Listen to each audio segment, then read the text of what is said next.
BMW just unveiled a motorcycle with no clutch, no shifter, a seatbelt, and a roll cage, all built around one goal: making the helmet optional. It sounds like a futuristic concept, except BMW has already built something remarkably similar before, and it actually reached production. So why did it disappear? Why is it returning now? And what does it reveal about the future of motorcycles? Number 10. The concept has a name, and it is not an accident. BMW is calling it the Vision CE, not Vision. Next, not a random concept number, CE, the same badge sitting on their CE04 and CE02 electric scooters that have already been in production and on roads since 2022. That naming choice matters more than it looks. BMW is not floating this as a disconnected fantasy sketch the way concept cars usually work. They are telling you directly that this thing is a continuation of a product line that already exists, already sells, and already has dealer infrastructure built around it. When a manufacturer names a concept after an existing production family, instead of giving it a throwaway vision tag with no lineage, that is a signal the internal roadmap already has a real target attached to it. Compare that to how BMW named its 2016 self-balancing reveal, the Vision Next 100, a one-off tied to a 100-year anniversary event with no production family behind it at all. This time, they did not reach for a birthday party name. They reached for the name of the product line that's already moving units in dealerships right now, and that difference in naming discipline alone tells you which concept BMW actually plans to finish, and this next one explains why. Number 9. It has a roll cage and a seatbelt, and that is the entire point. Picture the actual vehicle. It is not a naked bike with a fairing bolted on. It has an angular skeletal roll cage wrapped around the rider, a bench-style seat, and a seatbelt with what appears to be inertial retractors, the same kind that tighten automatically the instant a crash sensor trips. This is not a styling exercise. This is BMW engineering a two-wheeled vehicle around the same restraint physics as a car. The moment you belt a rider into a cage, instead of leaving them exposed on an open saddle, you have changed the entire risk calculation that motorcycle helmet law is built on, and BMW knows exactly what door that opens. The cockpit reinforces the same message. Concept photos show a massive digital display and a dense bank of handlebar-mounted controls, closer to what you'd find on a steering wheel than on a traditional motorcycle's clocks. That's not a small stylistic choice either. A car-style cockpit paired with a car-style restraint system is BMW building a vehicle that behaves like a car in every dimension except the number of wheels touching the road. And that framing is exactly what makes the license argument in a few minutes so much stronger. And here's the argument BMW's own engineers have made in the past about why that isn't just marketing spin. When a rider is fully belted inside a rigid structure, adding a heavy helmet on top of a restrained torso can actually increase whiplash and neck injury risk in a crash, because the head is the one part of the body still moving independently while everything below the neck is locked in place. That's the exact justification BMW used decades ago to get regulators to sign off on helmet-optional riding for its last enclosed vehicle, and it's the same physics argument sitting underneath the Vision CE today. And that leads us directly to the next example. Number 8. Self-balancing is the mechanism, but it is not new engineering from scratch.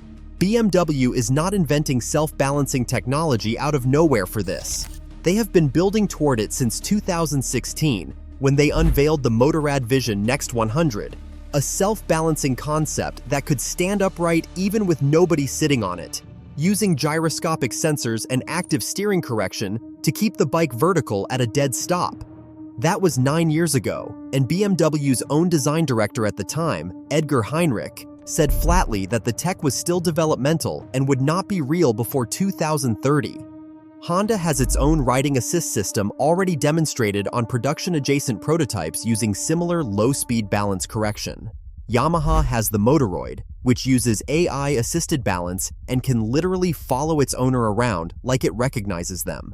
A company called Lit Motors has spent over a decade trying to bring a self-balancing enclosed vehicle called the C1 to market, and still has not shipped one at volume. What makes BMW's move different is not the tech itself. It is that BMW is the only manufacturer in that group with an existing electric two-wheeler platform, existing dealer network, and existing regulatory relationships to actually deploy it at scale instead of demoing it at a tech show forever. Next on the list is a name you might recognize. Before we continue, everything in this video comes straight from Ride Longer, Spend Less, the complete motorcycle maintenance handbook. The full system, every step and every number we couldn't fit here. Scan the QR code on your screen to get your copy, and let's get back to it. Number 7. BMW already tried almost exactly this, and it worked for a while. Here is the part almost nobody brings up. In the year 2000, BMW put an enclosed motorcycle called the C1 into actual production. It had a roof, a full-height windshield, integrated seat belts, and, crucially, a reinforced protective frame that BMW argued could provide enough occupant protection to replace the role normally served by a helmet in certain types of crashes. It was not a one-off concept or a technology demonstrator displayed at auto shows. It was a real production vehicle that customers could walk into a dealership and buy. It sold, and more importantly, it forced regulators to answer a question they had never seriously faced before. What happens when a motorcycle is engineered more like a small safety cell than a traditional bike? Several European markets, including parts of France, allowed helmetless riding on the C1 specifically because of its structural design. And BMW fought that battle with regulators bike by bike, market by market, presenting crash data and engineering evidence until those exemptions were approved. This was not internet speculation or a forgotten rumor passed around enthusiast forums. It was an actual on-road legal precedent BMW created over 2 decades ago, sitting quietly on the books in multiple countries while most riders never realized it had happened. That matters today for one simple reason. When engineers now talk about a two-wheeler that does not require a helmet, they are not describing science fiction or proposing an entirely new legal category. They are building on a regulatory foundation that already exists. BMW has already convinced authorities once that under the right engineering conditions, a motorcycle can provide enough occupant protection to justify different safety rules. And in regulation, precedent is incredibly valuable. Once governments have accepted a principle and created a legal pathway for it, extending that principle to a more advanced vehicle is often far easier than trying to establish it from scratch. That's why BMW's latest concept is drawing so much attention, not because the idea is unprecedented, but because the company has already proven it can turn that idea into a road legal reality once before. Coming in next is something many people overlook. Number 6. The C1 died for one very specific, very fixable reason. So why don't you see C1s everywhere today? It wasn't the safety case that killed it, it was the powertrain. The C1 came with either a 125 cubic centimeter engine or a 200 cubic centimeter engine, producing less than 20 horsepower. It was slow, it was heavy for what it offered, and it asked riders to accept a cramped, underpowered experience in exchange for the safety benefit. BMW only kept it in production for 2 years before pulling the plug. Riders who wanted the freedom of the safety case did not want to give up performance to get it, and riders who wanted performance had zero interest in an underpowered enclosed pod. BMW built the right idea with the wrong engine, and the market punished it for exactly that mismatch. Not because the concept of helmetless riding failed, but because a 20 horsepower scooter with a roof on it wasn't a product anyone was excited to be seen on. The Vision CE fixes the one variable that killed its predecessor. It's built on an electric platform, which means instant torque, no underpowered gas engine compromise, and a completely different performance story attached to the same protective structure that already cleared regulators once. And here's the detail that separates this from a one-trick safety pitch. BMW's own concept sketches for the Vision CE show multiple loadout variants, cargo hauling versions, weekend touring versions, stripped-down commuter versions, all built on the same skeletal chassis. That means BMW isn't positioning this as a single niche product the way the original C1 was. They're positioning it as a platform, the same way the CEO4 spawned accessory ecosystems, and the same way a car platform gets a sedan, a wagon, and a hatchback off one shared underbody. A platform strategy is a completely different level of commitment than a single concept vehicle, and it's the kind of commitment a manufacturer only makes when the internal business case has already cleared multiple rounds of scrutiny. Now, let us move to the next entry on the list. Number 5. This lands directly on top of a segment BMW is already winning. This isn't a bet on a brand new category with no track record. BMW's urban mobility segment, led by the CEO4 and CEO2 electric scooters, moved over 20,000 units in 2024 alone, and that number came during a year BMW Motorrad already called its strongest sales result in company history. 210,408 motorcycles delivered worldwide, its best performance ever at that point. Those urban models weren't a niche side project. They became proof that there is genuine demand for premium electric two-wheelers designed specifically for city commuting rather than traditional motorcycling. Marcus Flash, the head of BMW Motorrad, said the company claimed first place in the global premium motorcycle segment that year, specifically because of the breadth of its product portfolio, not just its conventional motorcycles. In other words, BMW's growth wasn't driven by one blockbuster bike, but by expanding into new types of riders with new kinds of vehicles. So the Vision CE isn't a company gambling on an unproven idea. It's a company taking a segment that is already outperforming expectations and layering a helmet-optional, license-flexible variant directly on top of it. Instead of asking existing riders to change their habits, it targets people who have never seriously considered riding in the first place. If even a fraction of that 20,000 unit a year urban customer base is attracted by a vehicle that removes the two biggest psychological barriers to riding, a helmet and, in some markets, a motorcycle license, that isn't just incremental growth. It's the creation of an entirely new customer category that BMW could define and dominate from the outset, with virtually no meaningful direct competition on day one. Now we move to something completely different. Number 4. The license question is the actual market bomb here. Follow this carefully, because this is the detail that changes everything downstream. Self-balancing single-track vehicles, ones that can stand upright on their own at a stop and at low speed, fall into a regulatory gray zone in multiple countries where full motorcycle licensing requirements were written, assuming a rider has to manage balance themselves. That assumption is the entire legal foundation of a motorcycle endorsement test.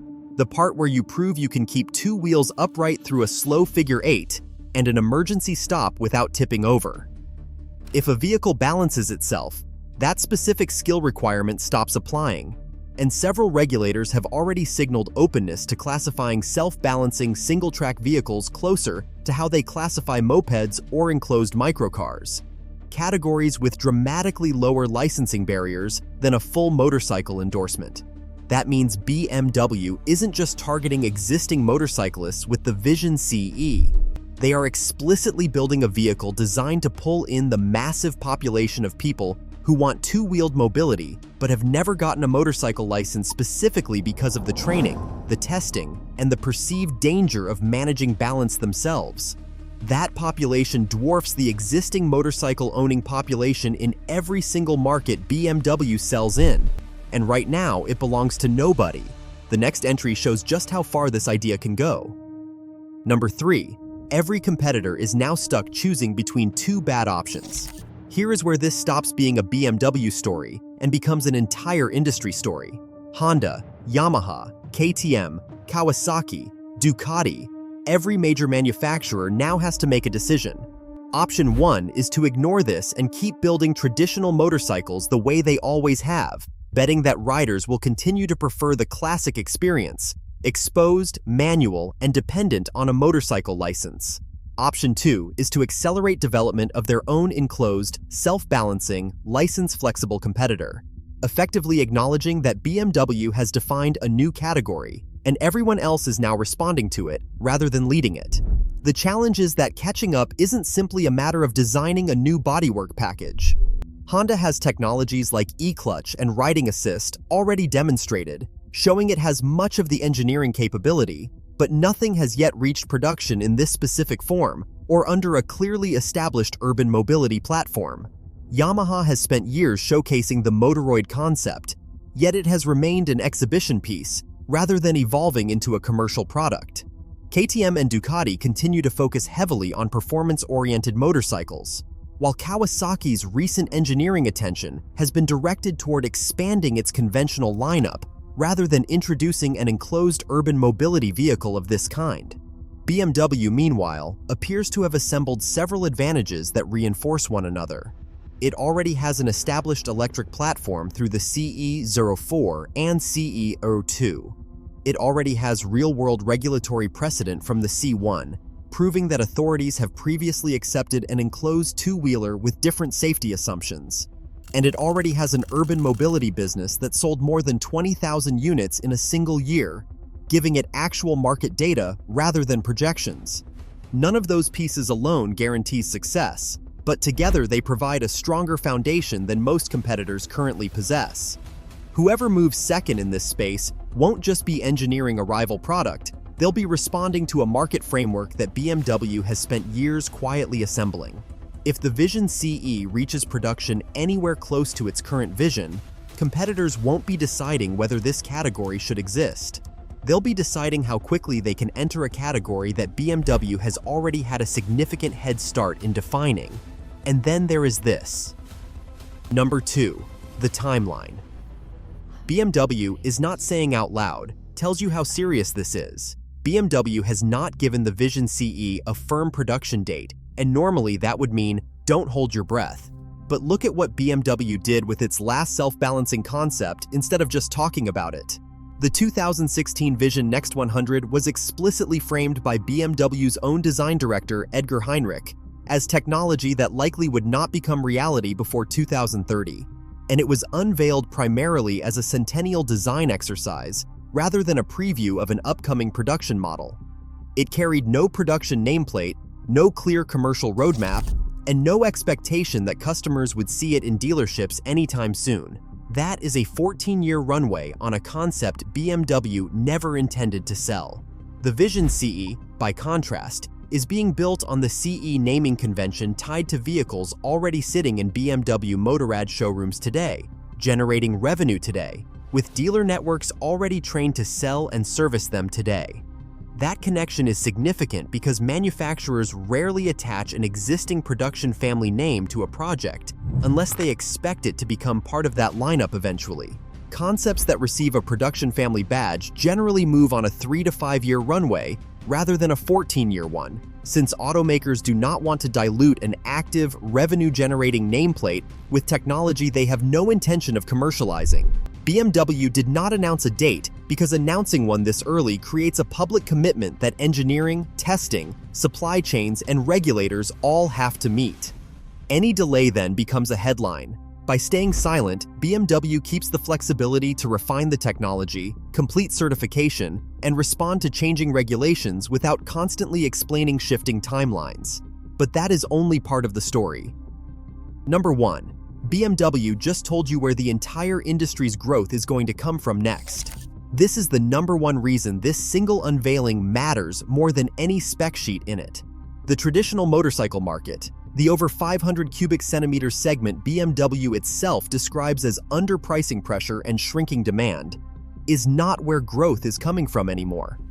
BMW's own 2025 numbers prove it. Overall industry sales down roughly 7%, while BMW cleared 200,000 units for the 4th straight year, and its urban electric segment kept climbing on top of that. Ralph Brandsteller, BMW's regional sales head, has already used the phrase, "The market has lost all reason to describe how brutal price competition has gotten in the traditional bike segment." The Vision CE is BMW publicly stating, through product design rather than a press release quote, that the next era of motorcycle industry growth isn't going to come from faster superbikes or bigger adventure tourers fighting over the same shrinking pool of licensed riders. It is going to come from people who were never going to become motorcyclists under the old rules. No license required, no helmet required, no manual clutch required. and BMW just built the first serious production lineage attempt to go get every one of them before Honda, Yamaha, or anyone else in Japan or Europe even finishes their first prototype.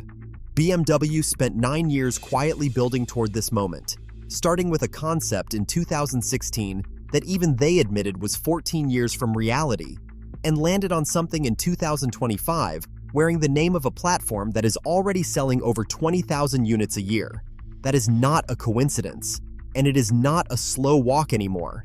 The last time BMW tried to build a helmet-optional two-wheeler, they got the safety case right and the powertrain wrong, sold it for 2 years, and let it die quietly.